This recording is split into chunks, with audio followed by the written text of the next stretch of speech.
Okay, let's unpack this. Have you ever paused to think about the incredible journeys our words have taken, often leading to places you'd never expect? Words we use every single day, without a second thought, that carry centuries of hidden stories. Today, we're diving deep into the fascinating world of etymology, specifically focusing on a selection of words that all begin with the letter N. We're going to pull back the curtain on how these everyday terms have evolved, sometimes dramatically, over centuries, revealing the surprising linguistic DNA woven into our speech. Our mission is to arm you, our curious listener, with surprising facts and true aha moments, things that transform how you perceive these familiar words. Think of it as a shortcut to being truly well-informed, with just enough humor and unexpected twists to keep you hooked on the wild ride of language. By the end of this deep dive, you'll not only know the surprising origins of words like nice or naughty, but you'll also gain a deeper appreciation for the dynamic, living nature of language itself. You'll never look at these N-words the same way again, seeing them less as static definitions and more as, well, vibrant historical artifacts. We're starting our deep dive into the letter N with what I think are some of the most striking examples. Words that have had complete personality makeovers. We're talking about words that have shifted dramatically, sometimes going from really negative to overwhelmingly positive, and sometimes just, retaining a mischievous hint of their past. Let's start with a true morality tale, the curious case of nice and naughty.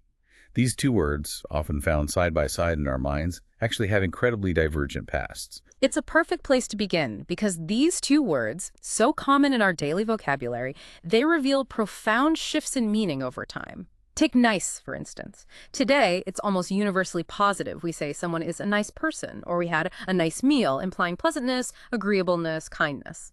If you call someone nice in conversation today, you are almost certainly giving them a compliment, but its past, well, its past is shockingly fundamentally different. I've heard whispers about nice having a dark side. How exactly did it start, and how bad was it in its younger days? Was it just mildly rude or, truly offensive? Well, far from mildly rude. It was quite the insult. In Middle English, when nice first appeared around the 13th century, its earliest recorded sense was unequivocally stupid or foolish. Stupid. Seriously, can you imagine? Calling someone nice was akin to calling them an idiot. And this meaning wasn't arbitrary. It came from Old French nice, which in turn derived it from the Latin word nisus, meaning ignorant or not knowing. So at its very root, nice meant lacking knowledge, being oblivious, or simply being unaware. It literally meant not knowing. Wow, so from ignorant and stupid to pleasant and agreeable, that's not just a leap, that's a full linguistic somersault, a complete 180 degrees. How on earth did a word manage such a drastic, almost contradictory transformation? And it wasn't a direct leap either. The word underwent a truly fascinating, circuitous series of semantic shifts, reflecting subtle changes in perception and social value over centuries. From ignorant, it evolved through various early senses that still carried negative connotations, including some rather uncomplimentary ones like wanton. Wanton, as in promiscuous. Yeah, or undisciplined, or even ostentatious, implying a showy, perhaps vulgar display. So it moved from being dumb to being undisciplined, or even a bit flashy. It sounds like it just couldn't catch a break for a while there. Precisely. It was a word consistently associated with some form of negative judgment. But then we see a subtle pivot, a linguistic turning point. It started to be used in senses like coy or reserved, which began to imply a certain fastidiousness or precision. Fastidiousness. Yeah, think of someone who is very particular, perhaps even overly so. Someone who exercises careful judgment. This wasn't necessarily positive yet, but it wasn't outright stupid anymore. Okay, so it moves from just being dumb or unruly to being almost too particular, like a fussy or overly scrupulous person, someone overly concerned with details. Exactly. And that sense of precision or fastidiousness became quite strong. It led to senses like scrupulous, exact, or precise, which some people even today might consider the correct or most elevated sense for certain contexts. Like making a nice distinction in an argument, implying a very subtle and accurate point. Ah, I see, like precision. Yes, suggesting a careful, exact observation or delicate handling. And then, from that sense of exactitude, a refined taste or delicate handling, it made the final, dramatic leap to its current general positive meanings. Pleasant, agreeable, kind. It's as if being precise about things or being delicately reserved eventually smoothed out into simply being generally positive or even delightful. That's quite a journey. And the Middle English word nicety also started with the meaning folly or foolish conduct, reflecting that initial negative root, before evolving to mean a fine distinction or delicate point. This isn't just about words changing, it's a window into how societies, over centuries, unconsciously soften or reframe concepts, often turning once harsh criticisms into polite pleasantries, reflecting a cultural desire for agreeable interactions. So nice isn't just a word. Exactly. It's a testament to the quiet power of social conditioning on language, a subtle indicator of our collective aspirations for kindness and pleasantness. That's truly incredible. It's hard to imagine using "you're so nice" to mean you're so stupid today. Mhm. What about naughty? It also started negatively, but it feels like it's retained a bit more of its mischievous past, rather than doing a full 180 like nice. You're right. Naughty has had its own fascinating journey, and it certainly hasn't ended up quite as universally positive as nice. Today, naughty often implies a playful mischievousness, especially when we talk about children or even some indulgent treats. Yeah, like naughty but nice. Exactly. But it can still carry a hint of moral disapproval if used seriously. However, its etymological root is far more grim. It comes from not, which in Old English was not or not, meaning literally no thing or nothing. Nothing. So it started with nothingness. How did a word meaning nothing transform into something meaning wicked or misbehaving? That seems like a massive jump in connotation. Indeed. Its earliest recorded sense was possessing nothing, which ties directly into not meaning nothing. This meaning often applied to the poor or unfortunate, those who had not. But it quickly moved beyond that simple state of destitution. From possessing nothing, it took a darker turn. How so? Imagine a naughty person, not just as financially poor, but as worthless or good for nothing in a moral or societal sense. The sense of being without moral value, of being not or nothing in character, quickly solidified into wicked or evil in late Middle English, particularly for those who are seen as morally corrupt, depraved, or harmful to society. Wow, that's dark. The journey from simply signifying poverty to denoting moral bankruptcy and then to outright wickedness. It's a fascinating, if grim, commentary on societal judgment and how we assign moral weight to people's circumstances or actions. And it's interesting how it still carries that edge, like the phrase naughty but nice, which you mentioned. It seems to wink at its darker past, even while embracing a more playful meaning. Exactly. The expression naughty but nice, referring to something slightly improper but enjoyable, dates all the way back to the late 19th century. And it was famously given new life in advertising slogans during the late 20th century.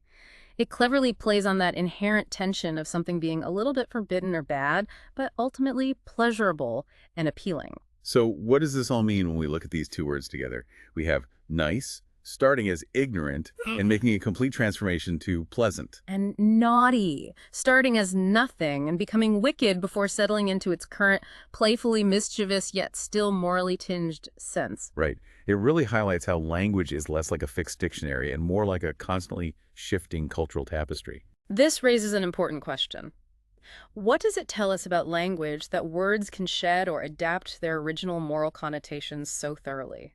It speaks to how fluid language is and how meaning is constantly renegotiated by usage within a community, often reflecting underlying cultural values or evolving social sensibilities. These words are not just definitions, they are cultural thermometers, showing us how society's judgments and preferences have changed over centuries. That's a profound thought. And speaking of things that shift, let's move to another word that we use every day without a second thought about its original meaning. Noon. When you hear noon, what time of day do you think of, our listener? Most of us, myself included, immediately think of midday, 12 p.m. But prepare for a time warp. Its origin will truly make you reconsider your lunchtime plans. That's precisely our modern understanding. Noon is synonymous with high midday, the exact middle of the day. However, if we go back to Old English, the word non had a very different and quite specific temporal meaning. It meant the ninth hour from sunrise. The ninth hour. Yes. Now, if you calculate that out based on traditional daylight hours, the ninth hour would have been approximately 3 p.m. in the afternoon, not 12 p.m. 3 o'clock. Wow. The word itself comes from the Latin nona, ora, which literally translates to ninth hour. So for centuries, noon meant 3 in the afternoon. That's a significant difference. What caused such a dramatic shift in something as fundamental as the meaning of a time of day? How did 3 o'clock in the afternoon become 12 o'clock? Well, the shift from 3 p.m. to midday, or 12 p.m., occurred in English by the 14th century. And it's a fascinating example of how practical and cultural factors can subtly remap our understanding of time itself. The most commonly cited reason for this change has a strong religious connection, specifically tied to monastic practices. Religious practices. Okay. It's linked to nuns, which were prayers said at the ninth hour of the day as part of the divine office in monastic communities. You know, a set schedule of daily prayers. While these prayers were generally prescribed for 3 p.m., there's compelling recent research suggesting that in some Benedictine orders, particularly in Italy, these nuns' prayers might have begun to be held closer to midday. Oh, that's fascinating. So it wasn't a sudden, arbitrary change decided by some decree, but possibly a practical adaptation within religious daily life, one that then seeped into common parlance, perhaps to align with the main meal of the day. Exactly. Imagine the monk's daily routine. Waking early, performing several rounds of prayers, working, and then hitting nuns at 3 p.m. It's plausible that, for practical reasons, such as breaking a fast with a meal, the nuns' service was moved earlier in the day to align with their main meal, which typically occurred midday. Makes sense. If these Benedictine orders started observing their nones prayers closer to 12 p.m. for practical reasons, perhaps, to avoid breaking a long fast too late, or to align better with work schedules and this practice spread, well, it would naturally influence the general understanding of what the ninth hour or noon actually signified in daily life. So the monks shifted their schedule, and eventually everyone else did too, linguistically at least. That seems to be the most plausible explanation. This gradual shift, embedded in religious routine, subtly redefined the word for the broader population, and that redefinition eventually stuck. It's almost like our language holds a secret diary of humanity's changing habits. Noon isn't just a word, it's a whole cultural shift packed into 4 letters, showing how deeply religious practices and the daily rhythms of monastic life could subtly remap our understanding of time itself. It's a testament to how language captures the evolving customs of society. Now let's turn to some N-words that relate directly to us, literally from head to toe. Let's see how physical parts inspire abstract ideas. It's amazing how our bodies provide such a rich source for linguistic metaphor, connecting the tangible to the intangible in surprisingly direct ways. Indeed. We often don't realize how deeply embedded our physical existence is in the words we use for abstract concepts or actions, from our emotions to our strategies. Take the word nail, for instance.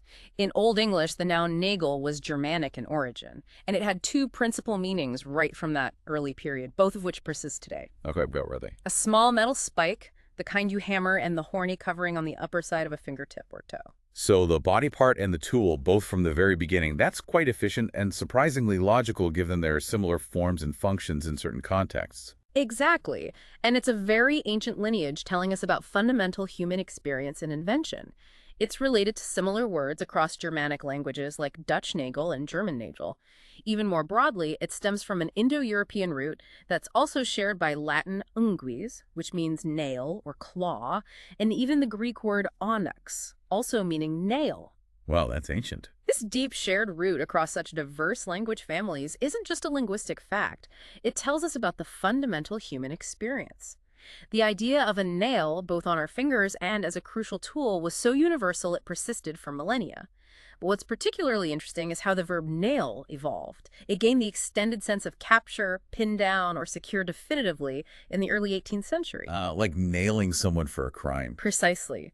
As in the phrase, it was her evidence that nailed him, meaning it unequivocally proved his guilt. It's fascinating how a word for a physical object or body part can so naturally extend to a forceful action of capturing or proving guilt. It makes perfect sense visually. Right. Pinning something down with a nail or literally being caught. It does. And if nail offers one such direct connection, nose offers an entire family tree of expressions and derivatives, arguably one of the most prolific body parts linguistically.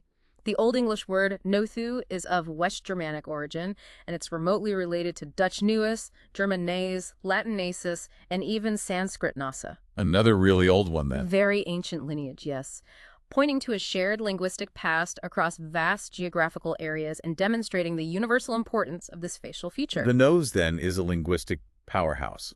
I can think of a few expressions off the top of my head, like nosy Parker, but I bet there are more than I realize, each with its own story. Oh, there are quite a few, and they show just how central the nose is to our everyday interactions and observations, symbolizing direction, intrusion, disdain, even honesty. For instance, follow one's nose, meaning to go straight ahead or rely on intuition, dates back to the late 16th century, suggesting a direct, unmediated path. Right. We also have poke one's nose into something, meaning to meddle or pry, from the early 17th century, a vivid image of unwelcome intrusion. Definitely paints a picture. A more negative one is pay through the nose, signifying paying an exorbitant or unfair price, which dates from the late 17th century, perhaps evoking the idea of having one's face forced into the payment, or paying so much it feels like a wound. Ouch. And then there's turn one's nose up at something, indicating disdain or scorn, appearing in the late 18th century, a classic gesture of disapproval. Getting into more modern idioms, keep one's nose clean, meaning to stay out of trouble or avoid illicit activities, is a late 19th century addition. Keeping out of trouble. The irreverent thumb one's nose at someone, showing contempt or defiance, is from the early 20th century. And a relatively recent one, get up one's nose, meaning to annoy or irritate someone, originated in the 1950s, implying something is so close it's bothering you. The sheer number and variety of idioms around the nose is astounding. It truly shows how central our physical being is to our language, how much we use our own bodies to describe actions, attitudes, complex situations. It's like our language uses our physical selves as its primary canvas for metaphor. And it extends beyond just idioms into compounds and derivatives, often with surprising shifts in meaning. Take nosegay, for example. This word, dating from late Middle English, describes a small, sweet-scented bunch of flowers. The interesting part here is the second element, gay, used in its obsolete sense of ornament or pleasure-giving.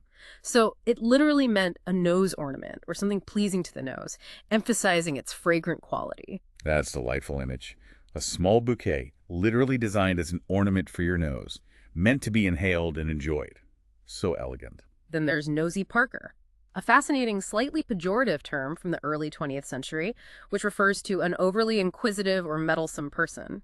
It originated from a picture postcard caption, The Adventures of Nosy Parker, reportedly a reference to a specific Peeping Tom figure who frequented Hyde Park. From a postcard, that's very specific. A very specific, almost anecdotal origin for a widely understood phrase today. Then there's nasal, meaning of the nose, which came into Middle English directly from medieval Latin. And it's used to describe a type of speech sound, like a nasalized M or N, where air passes through the nose, dates from the mid-17th century. And what about nib? That sounds very close to nose, but it's used for something like a pen. How did that connection happen? It is indeed very close. Nib, from the late 16th century, originally meant a beak or nose. It probably comes from Middle Dutch or Low German nib. Its current, more common use, referring to the pointed tip of a pen, particularly a quill pen, dates from the early 17th century. It's a direct visual analogy. Ah, the point looks like a beak or nose. Exactly. And closely related to nib is nipple from the mid-16th century, which may be a diminutive of neb. Neb is another Old English word meaning nose or beak, referring to a small projection. And finally, nozzle from the early 17th century is clearly based on nose, referring to a projecting spout or a part from which something flows. It was even used as slang for nose itself from the late 18th century. It's quite a family tree branching out from just nose. What's fascinating here is how a core physical feature, the nose, spawns such a vast and varied family of words, from the elegant nosegay to the intrusive nosy Parker, and even the very tip of a pen. It truly emphasizes how much of our abstract thought, our descriptions of actions, and even our slang is rooted in the concrete. In the parts of our own bodies and our physical world, our language is deeply, almost instinctively anthropocentric. It's a testament to how language builds upon itself, taking existing forms and twisting them into new expressive meanings. Moving to another part of the body, what about the nape and neck? Some words, like nape, simply keep their secrets, shrouded in etymological mystery, while others, like neck, take on unexpected slang meanings related to attitude or boldness. That's a good observation. Nape, which refers to the back of the neck, entered Middle English, but its origin remains stubbornly unknown. It's one of those linguistic mysteries that tantalize etymologists, a word that has been around for centuries with a clear meaning, but no discernible ancestral trail. So we just don't know where Nate came from. Nope, it's a mystery. Neck, on the other hand, has a clearer lineage. The Old English word necka meant back of the neck, and it's of Germanic origin related to Dutch neck and German nacken. So the basic physical meaning is deeply ancient and stable. But what's particularly interesting about neck is its colloquial use. From the late 19th century, it began to mean impudence or boldness, as in the phrase barefaced neck. Having the neck to do something. Exactly, implying a brazen audacity or nerve, often in a negative sense. So, the physical part takes on a meaning related to a person's demeanor or attitude, specifically their forwardness or lack of shame. It seems like language picks and chooses which words it wants to keep simple and which it wants to imbue with layers of figurative meaning and social commentary. Let's cast our nets now to words deeply tied to water, maritime pursuits, and travel. Let's see how they've navigated their way into our broader vocabulary, far beyond the sea. This is another fantastic category, demonstrating how central seafaring, water travel, and trade were to early societies and how profoundly they influenced our language. Many words reflect this. Consider nausea, for instance. This word, which entered English in late Middle English, isn't just about feeling sick. It comes from the Greek word nausea, which itself is directly derived from nauseous, meaning ship. Ship. So nausea means ship sickness. Literally.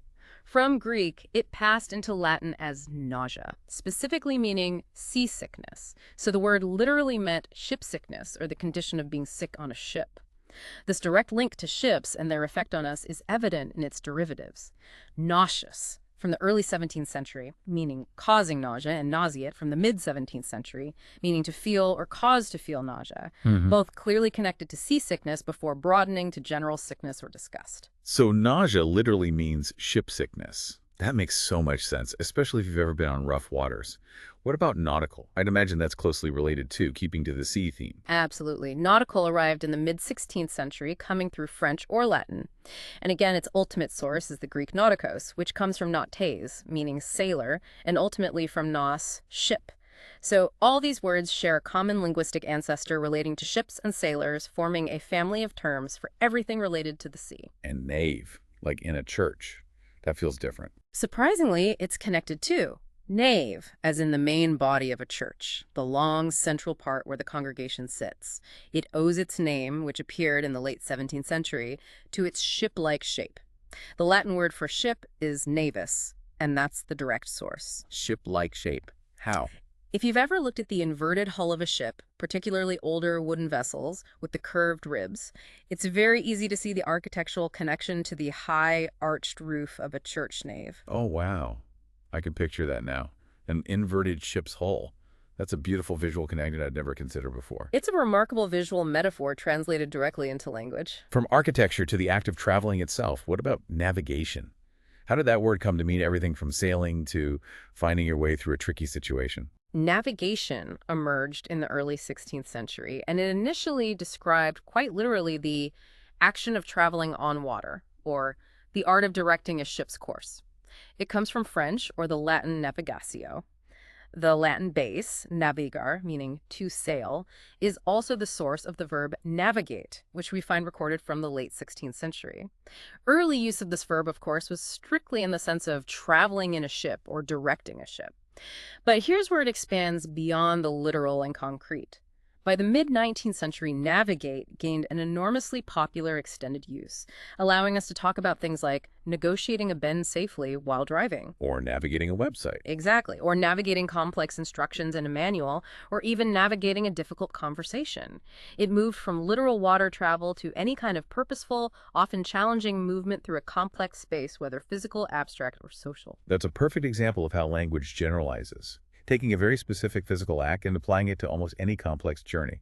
And what about navi? That sounds like a modern, almost slang term for a laborer, but it clearly echoes navigate. You're astute to notice that connection. Navvy appeared in the early 19th century, referring to a laborer employed in the building of roads, railways, or canals. It's actually an abbreviation of navigator, which was used in the same sense in the late 18th century. Navigator. for a laborer. Yes, these navigators were the engineers and workers who were quite literally navigating the landscape, surveying it, and then building new waterways or transport routes through it. So a navvy was a navigator in the sense of someone who constructed canals or other earthworks. Okay, that makes sense now. And of course, the word navy itself, as in a country's fleet of ships or its naval force, also shares this deep aquatic root. It came into late Middle English from Old French navy, meaning ship or fleet, and ultimately from Latin navis, ship. When it was first recorded in English, navy referred to ships collectively, emphasizing the entire collection of vessels. The related adjective naval is also from late Middle English. So many ship-related words. If we connect this to the bigger picture, it highlights how profoundly seafaring, exploration, and large-scale public works influenced the development of English vocabulary. These words aren't just about ships. They're about the act of purposeful movement, whether on water or through life's challenges, or even the grand projects of human endeavor that reshape entire landscapes. It shows how the concrete realities and technological advancements of one era become the enduring metaphors for another, proving that the age of sail truly shaped the language we speak today. Sometimes words just sound like what they mean, or they come from obscure regional dialects, making their journeys even more elusive. This section is all about the intrigue of sound and misinterpretation, where a word's very form seems to echo its meaning, or where linguistic accidents create entirely new terms. Let's start with two words that are pronounced the same but have completely different origins. Homophones. Yes, the two nags are a great example of how homophones can have distinct, separate histories and meanings. First, let's consider nag as a verb, meaning to find fault persistently, to harass with persistent demands, or to come at someone persistently. The annoying kind of nagging. Exactly. This sense, as in a nagging pain that won't go away, or a parent nagging a child, is recorded from the early 19th century. Its origin is somewhat dialectal, originally meaning to gnaw. It may be Scandinavian or Low German in origin, associated with Norwegian and Swedish naga, meaning gnaw or irritate, and Low German nagen, meaning provoke. The idea is of something that wears away at you, irritates you over time, or bothers you persistently, much like gnawing on something. So one nag gnaws at you, persistently wearing you down. Yeah. And the other nag is just, well, a horse. That's quite a contrast in feeling and origin for identical sounds. Indeed. The other nag, the noun referring to an old or ailing horse, often used informally or somewhat derogatorily, is from Middle English, and its origin is quite obscure. It might be related to the Dutch word neg, which describes a small horse. So while they sound identical, their paths are entirely separate. One from gnawing, one maybe from a Dutch word for horse. Right. One emerging from a sense of persistent irritation or wearing away, the other from a specific, perhaps unassuming reference to an animal. It's a clear demonstration of how coincidence can create linguistic traps. That's really quite something. It's a reminder that similar sounds don't always mean shared roots or even similar emotional connotations. What about other words that just seem to embody their meaning through their very sound, almost like onomatopoeia? There are several in this N family that feel almost imitative, where the sound of the word vividly suggests its meaning. Natter, from the early 19th century, first appeared in dialect with the sense to grumble or to fret, often implying a continuous annoying chatter. The word itself is highly imitative of fast chatter, that rapid, sometimes irritating speech or continuous complaining. Natter, natter, natter. Yeah, I can hear it. Similarly, neigh, the distinct vocalization a horse makes, is an Old English word, negen, and it's explicitly described as imitative in origin, directly mimicking the sound it describes. It's related to Dutch dialect neigen. So these words truly mimic the sounds they describe. It's like their very pronunciation is a little echo of their meaning. It's a very satisfying linguistic phenomenon. Precisely. It's a direct connection between form and function. Niggle, from the early 17th century, had an initial sense of doing something in a fiddling or ineffectual way, suggesting small, fussy, or annoying movements. It appears to be of Scandinavian origin, with Norwegian nigle as a corresponding form. The more common modern sense of causing annoyance, as in a niggling pain or a niggling doubt that just won't go away, dates from the late 18th century. A niggling doubt. It evokes a small, persistent, irritating action or sensation that subtly bothers you. And nibble, from the late 15th century, probably comes from Low German or Dutch origins. Potentially from Low German nibble, which means to gnaw or to take small bites. This gives us the verb, and then in the early 20th century, the plural nibbles for light snacks before a meal, perfectly reflecting small, quick bites. So a niggling pain is like a small, irritating gnawing sensation. And nibbles are like little gnawing bites. That's incredibly intuitive. You can almost feel the meaning of the words. And finally, nudge from the late 17th century. Its origin is unknown, but there may be a connection to Norwegian dialect words like nugga or nigja, meaning to push or rub. These words were in much earlier use than the English nudge, suggesting a shared ancient Germanic root. The word itself, though its precise etymology is elusive, perfectly captures that gentle, persistent push or poke to get someone's attention or encourage movement. Just a little nudge. What's fascinating here is how these words, often rooted in sounds or small repeated actions, so perfectly capture their meanings. They almost feel onomatopoeic in their essence, even when their direct origins are obscured by time or dialectal shifts. They demonstrate a very direct, almost visceral connection between sound, action, and meaning, making them incredibly effective and memorable tools in our linguistic toolkit. Prepare for an aha moment.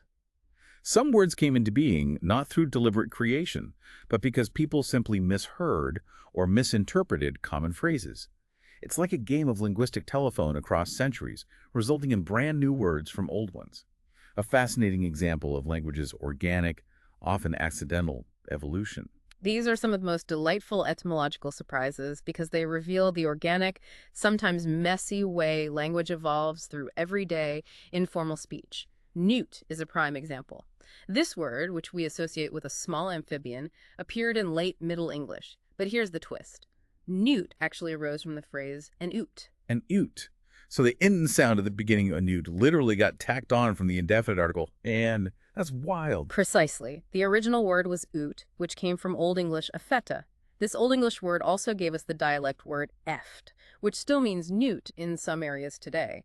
But because of what linguists call wrong division or rebracketing, where speakers reinterpreted the sound an oot as a newt, the initial n became permanently attached to the word. It's a very common linguistic phenomenon, especially with words starting with vowels that follow n. And a fascinating, even more well-known analogy is the word adder, as in the snake. It underwent the exact same formation process, evolving from the phrase a natter to an adder. The original Old English word for the snake was actually natter. A natter became an adder, and goot became a newt. Imagine how many words might exist today just because someone misheard something centuries ago. It's like a game of linguistic telephone across time. Accidental additions becoming permanent features, completely changing the form of a word. What other famous examples do we have of this linguistic mischief? Another classic and equally captivating example is nickname. This word, also from late Middle English, came from the phrase an eek-name. An eek-name. Yes, here the word eek meant addition or also from Old English eken, meaning to increase. So an eek name was literally an also name or an additional name, a name given in addition to one's birth name. Like a supplementary name. Exactly, but again, through that same process of wrong division, an eek name was reinterpreted as a neck name, and eventually the N became permanently part of the word, giving us nickname. An eek name to a nickname. Amazing. If we connect this to the bigger picture, these linguistic misdivisions or reinterpretations highlight the fluid and incredibly organic nature of spoken language. They demonstrate that language is not static, nor is it always meticulously planned. It's constantly being shaped by how we interact with and interpret it in real-time conversations, sometimes quite unconsciously. It's a wonderfully creative process, even if it happens accidentally, often creating new words or forms from old ones in surprisingly playful and enduring ways. So mistakes can actually be good for language. In a way, yes. It shows that so-called mistakes, in a linguistic sense, can be incredibly productive, driving language forward in unexpected directions. It reveals the quiet genius of the collective ear. Words aren't just about etymology. They're also powerful mirrors reflecting societal attitudes, class distinctions, and even criminal activities. They reveal the underbelly of language, how it adapts to social hierarchies and illicit dealings, and how we use it to define ourselves and others. That's very true.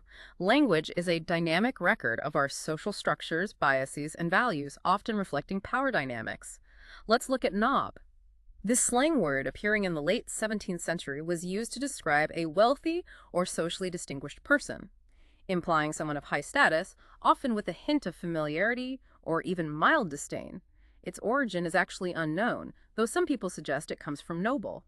However, the original Scots form was nab, which makes that particular suggestion difficult to accept as a direct etymology. So knob is a bit of a mystery word for rich people. Essentially, yes. but its usage clearly points to social stratification and informal ways of categorizing the elite. So it's a kind of informal, perhaps slightly cheeky way to refer to the upper crust, someone of consequence, and knobs, like his nibs, which still feels like a playful, almost mock-deferential term for someone in charge. Exactly. The term knobs, used in expressions like his nibs, appeared in the early 19th century.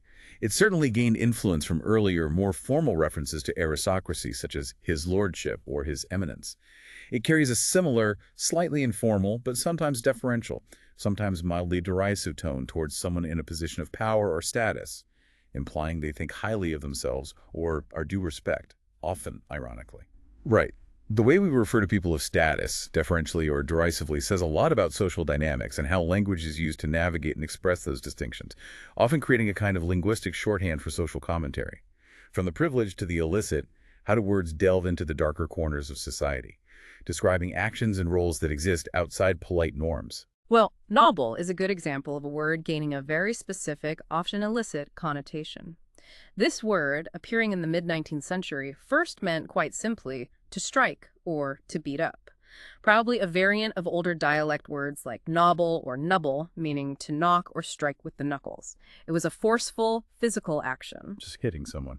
But crucially, its use in the sense of tampering with a horse by laming or drugging it, often specifically to fix a race or prevent it from winning, dates from the same period. Really? At the same time? Yes. So right from its inception in English, nobble had that illicit manipulative connotation alongside its more general meaning of striking.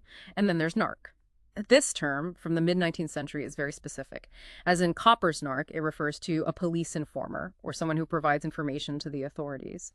Its origin is quite surprising and vivid. It comes from Romany nac, which means nose. So narc literally means nose, in the sense of poking one's nose into other people's business, then becoming an informer for the police. That's a powerful linguistic connection, transforming a body part into a term for a societal role, especially one that carries such a strong social stigma. What's fascinating here is the way certain words become so deeply associated with illicit activities or roles. They evolve from physical actions, like striking or a body part like the nose, into terms describing a darker, more secretive side of human interaction, surveillance, or deception. It shows how slang often creates very vivid, sometimes stark labels for these social roles. Reflecting the realities of criminal underworlds or the dynamics between law enforcement and citizens, it highlights how language adapts to describe the full spectrum of human behavior, not just the socially acceptable parts. Let's explore how words linked to caregiving and family can take on powerful political or critical dimensions, particularly when discussing government or power structures. This is where language gets really interesting and how it reflects and shapes public discourse, sometimes turning warmth into critique. This is a perfect example of how an innocent, even affectionate term can be co-opted and repurposed for political commentary, often with a highly charged negative connotation.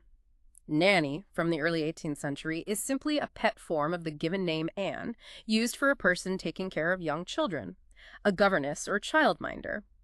It also appears in nanny goat, referring to the female goat. It's a very domestic, caring, almost nurturing term full of warmth and protection. But then it gets weaponized, so to speak, in political discussions, far removed from childcare. Precisely. The phrase nanny state was coined in the 1960s, a period of growing individualism and skepticism towards government overreach. It refers to a form of government perceived as overprotective and interfering in the lives of its citizens, dictating personal choices and limiting freedoms. Like a government treating adults like kids. Exactly.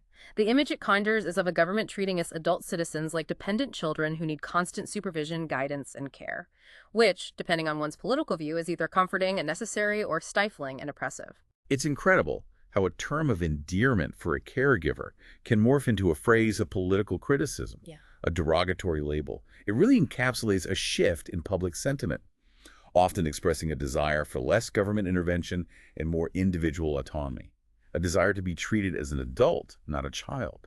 And this leads us directly to the words nephew and niece, and the concept of nepotism, which similarly transform family terms into critiques of power and favoritism. Nephew came into Middle English from Old French neveu, which derives from the Latin nepos, meaning grandson or nephew. It has an Indo-European root shared by Dutch neef and German nef. Similarly, niece is also Middle English, from Old French, based on the Latin neptis, meaning granddaughter, the feminine form of nepos. Interestingly, right up until about 1600, niece was commonly used to mean granddaughter, reflecting a broader family relationship structure. So the meaning of these family terms has shifted over centuries, narrowing from grandchildren to specifically siblings' children. But they seem pretty straightforward on their own. Where does the political and scandalous charge of nepotism come in? It comes in directly with the historical and euphemistic use of these family terms, particularly within powerful institutions. Nepotism appeared in the mid-17th century from French nepotism and Italian nepotismo, which directly comes from nepete, meaning nephew. Its original reference was very specific and, frankly, quite scandalous, explicitly linked to the church. The church. Yes. It referred to the privileges and positions bestowed on the nephews of popes, who were in many cases their illegitimate sons. Illegitimate sons called nephews. Exactly. To avoid public scandal and maintain the appearance of celibacy, these sons were often publicly acknowledged as nephews and then granted significant power, wealth, or influential positions within the church. Wow, so the word nepotism directly points to a historical euphemism for illegitimacy and favoritism within the highest echelons of religious and political power. It's quite the origin story, linking a simple family term to centuries of concealed scandal. It truly is. The euphemistic use of nephew to mean illegitimate son actually dates from the late 16th century, just before nepotism, as a defined term, really took hold. It was a well-known, if unspoken, code. The broader sense of unfair preferment of friends or family in business, politics, or any organization, which is how we commonly use it today, only dates from the 1950s. So it took centuries for the meaning to broaden out from the specific papal context. Yes. This shows how a specific historical practice within a powerful institution broadened to become a general critique of favoritism in modern society. This raises an important question. How do terms originally describing simple, intimate family relationships become loaded with implications of power, favoritism, and even scandal? It speaks volumes about the human tendency to leverage connections, to exploit kinship for personal or family gain, and how society then creates language to critique or expose those practices. It's a powerful reflection of social morality embedded in our vocabulary, reminding us that language doesn't just describe power, it often implicitly critiques it. Some of our N-words started out very concrete, describing physical things, and then broadened their horizons to encompass abstract ideas. It's like watching a simple stone transform into a complex sculpture of thought, where the physical gives way to the conceptual. That's a perfect analogy. These are some of my favorite word journeys because they illustrate how our minds make conceptual leaps from the tangible to the intangible, building abstract meaning upon concrete foundations. Take nub, for example. This word, from the late 17th century, is apparently a variant of the dialect word nub, which meant protuberance, knob, or small lump, stemming from Middle Low German. So literally, a nub was a small physical lump or projection, something palpable. A small physical bump or a knot in wood. So how did we get from a bump to the nub of the matter, meaning the essential point? That's quite a mental leap. That's the elegant leap. The early physical sense of a small, distinct protuberance or a concentrated mass led directly to its extended meaning. The salient point, or the crux of something. So the nub of the matter, meaning the central, essential, most crucial point, emerged in the mid-19th century. It's like finding the core, the small but vital lump within a larger, perhaps confusing mass of information or argument. The core point. Got it. And nugget follows a very similar trajectory. It appeared in the mid-19th century, apparently from the dialect word nug, also meaning lump or clump. While it famously applies to a natural lump of precious metal like a gold nugget, it also quickly extended to mean a small, valuable piece of information or insight, a concentrated bit of worth. It's quite satisfying how nub and nugget both started as simple physical lumps, but evolved to mean a crucial piece of information or insight, much like the nuggets we hope you're getting from this deep dive. It's like language is saying that the most important things are often found in concentrated, small forms. It really is a satisfying parallel and a beautiful metaphor for gaining knowledge. And then consider numb. This word, which we use to describe a lack of sensation, entered English in late Middle English. Its early spelling was gnome, NN, which was actually the past participle of the obsolete verb nim. Nim, what does that mean? To take or to seize. The original notion embedded in numb was that power or sensation had been literally taken away from a limb or faculty, as if by an unseen force. Taken away. That's much more active than how we think of it now. What's fascinating here is the vivid, almost poetic imagery inherent in the original sense of numb, the very sensation being literally taken away from you, as if an invisible agent had drained it from your limb. This is far more visceral and active than our modern sense of simply lacking feeling or being passive. It reminds us how our ancestors described the world with more raw, direct language, almost poetic in its simplicity, drawing directly from physical experience. Like taking it back. Exactly. Think of how we still say someone was taken aback. It's a similar echo of an older, more physical description of an internal emotional state. This deep connection makes numb not just a medical term, but a mini-story of human experience embedded in a single word, demonstrating how language captures the visceral, immediate quality of lived sensation. Sometimes words aren't just born. They're built, piece by piece, following linguistic blueprints. It's like words have their own architectural rules, their own sets of Lego bricks, and we see them applied in prefixes and pattern creations, expanding the language's capacity with remarkable efficiency. That's a great way to put it, especially when we look at prefixes. Take the prefix non, for example. It comes directly from the Latin word non, meaning not. But its utility is far more complex and nuanced than a simple negation. It adds a multitude of specific senses to words, acting as a highly versatile linguistic modifier. How many different ways can not be expressed or qualified with non? It feels like it does so much more than just simple opposition. The sources identify at least 6 primary senses that non adds to words, showcasing its incredible flexibility. First, it can mean not involved with, implying neutrality or disengagement, as in non-aggression or non-combatant. Like uninvolved. Second, it means not of the kind described, indicating a divergence from a category like a non-believer, someone who is not a believer, or a non-fiction book, meaning it is not fiction. Not that type. Third, it implies not of the importance implied, often used to downplay significance, such as a non-issue, meaning it's not really a problem or concern after all. How important? Fourth, it can denote a lack of something, which brings us back to non-aggression again, indicating a literal absence or lack of aggression. Fifth, non can mean not in the way described, indicating a deviation from a standard manner, like non-uniformly, meaning not in a uniform manner or pattern. Got it. And the last one. And finally, it can mean not causing or not requiring a particular action or effect, as in non-skid tires, meaning they don't cause skidding, or non-iron fabric, which doesn't require ironing. Let's unpack this. It's amazing how much meaning such a small prefix can carry, and how carefully we use it to distinguish subtle shades of not. So it's not just a simple negation like un or in, but a precision tool for meaning. You're absolutely right. Non is specifically used when there's a need to make a careful differentiation with words already prefixed by un or in, because those prefixes often imply a moral judgment or an inherent opposite. For instance, non-human refers to something that simply isn't human, an animal, a robot, an alien, while inhuman implies a lack of human qualities, often meaning cruel, brutal, or lacking empathy. Ah, that's a crucial difference. The distinction is crucial, and non provides that precise linguistic tool to avoid unintended connotations. Beyond prefixes, we also see words created by adapting existing patterns, a process known as backformation. For example, narrowcast, to transmit a program or information to a small, specialized audience, is an early 20th century backformation from narrowcasting, which was recorded in the 1930s. It was directly influenced by the existing, much broader pattern of broadcasting, which meant transmitting widely. So we had the ing word first, describing the action, then removed the suffix to create a new verb, using broadcasting as a template for targeted communication. That's clever, like adapting a successful design to a new purpose. Exactly. It's linguistic efficiency at its best. Another example is notate, meaning to set down in writing or symbols, especially in music. This verb from the early 20th century is a backformation from notation, which was already a well-established noun.